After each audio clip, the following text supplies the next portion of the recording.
Hey everybody, it's Jason Blaha here, and it's time for my client Jack's vlogs. And he had actually, for some of his movements, a decent week, but we're starting to see some signs of overuse. I think his press went really good this week. You guys can count the reps when he gets there. But this was a new wave, and we just had finished a heaviest week.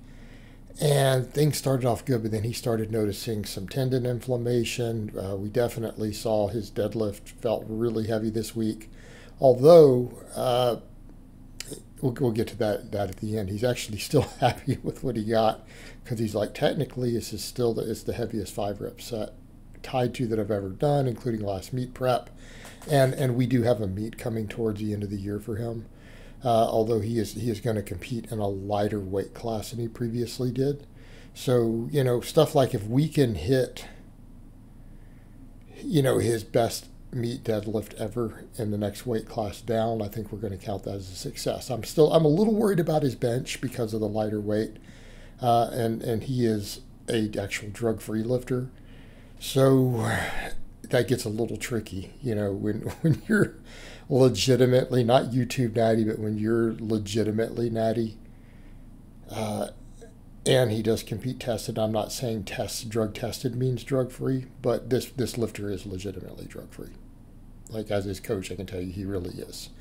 In fact, I don't like my clients to cheat on drug tests. So usually if I have a client who uses gear, even if they're coming off and stuff and they want to compete tested, I kind of put my foot down on that. I'm not a big fan of that. I don't like it. It's not that hard to do. Cheating is actually easier than people realize. I just don't like it. So I prefer if my lifters don't do that. And I've never had to fire a client for it, but that's the sort of stuff I would consider firing a client over. Just for that purpose. I know this is getting off topic here a little bit, but that is something that's kind of how I feel about it. I'm not even remotely anti-gear, and I don't have a problem with there being two divisions, for everything, of having tested and untested. But here's my view on that. I get it when you're competing in pro sports for a lot of money. Everyone cheats. There's no naturals in elite sports. It's non-existent. And I get that because it's a lot of money. We're dealing with amateur sports. And as much as I might love it and throw so much resources into trying to get medals and records and stuff myself, at the end of the day, it's optional. This is not business. You don't have $1 million on the line. And they have two divisions. And you have the option to compete untested. That's my issue there.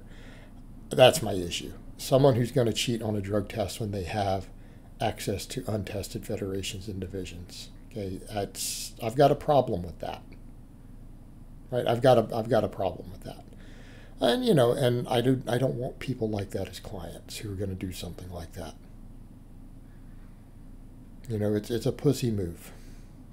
It's people talk about cheating or whatever. That's not my concern. It's not about cheating. It's a pussy move, dude.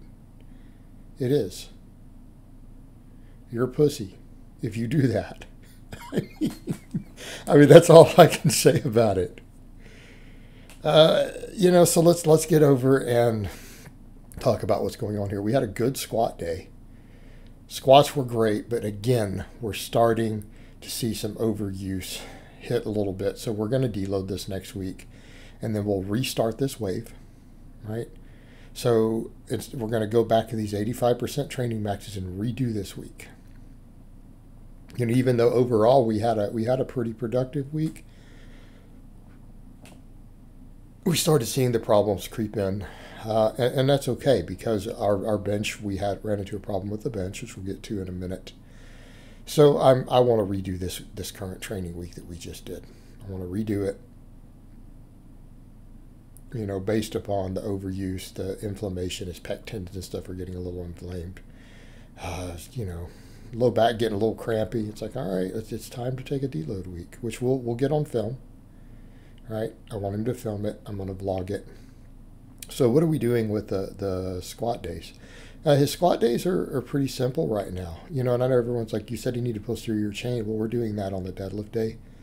And keeping in mind, we're getting glutes and adductors on these leg presses. And I'm making him push these leg presses harder. He started off lighter. I'm like, no, you can do more weight. I want to see the weights move up on that exercise, and I want to see you going wide, and I want to see you going deep. Now that set, you could tell he's working a little bit harder. Now, keeping in mind, we've done like up to 8 sets of squats before doing that. We're getting in there and just finishing off his legs, and I usually have him do some ab work, after squats, after leg presses.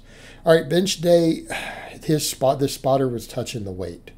It messed him up, and he went for this 5th one, and the spotter grabbed it. He was supposed to do 5+ reps. This was basically an AMRAP. The spotter grabbed it, and he was pissed because he's like, I could have done 2 to 3 more reps. So it's like, that's fine. We're gonna redo this week after the deload.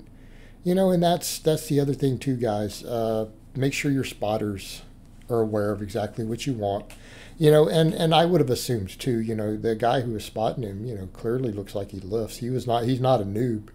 That guy's not a noob to the gym. That's real obvious. Like, that guy obviously lifts. So, I think when we get that, sometimes there's that expectation. It's an expectation that they're going to know what they're doing. And I think he discussed it with him briefly, but the guy grabbed the bar on him, and that's okay. We'll get it right after the deload. We'll get to redo that. He'll get his 7 or 8 reps, which is what I'm hoping for. Everything will be good. And then afterwards, obviously, he does dips and stuff like that right now. Dips and pull-ups and chin-ups. We didn't get all that on film this week. The deadlift, he got 425 for 5. He's like, man, that felt heavy as the 465 or whatever the other day. But we're kind of at the point where we need to deload. We can see the fatigue accumulating. But he also pointed out, he goes, for 425 for 5 is actually what I was hitting right before my last meet. And he had over a 500 deadlift in that meet. So he's okay with that. I'd like to see that higher. He's cool with it. I'm, as a coach, someone, I want to see that go up. I want to see 7 reps with that, with good form and no grinding. I bet we get that after the deload. Okay. And then afterwards, we're messing with stuff like glute ham raises, good mornings. But he couldn't do all of that, I think, this week, because he's just like, that set hammered me. And it's like, well, it's fine. We're going to deload, going to chill, get recovered, and we're going to come back and redo this week, without bad spotters, without tendon inflammation.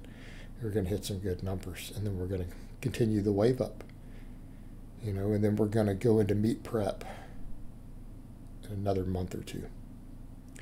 All right, guys, well, that's really all I have to say on that today. I hope it's been informative, and I'll talk to you guys next time.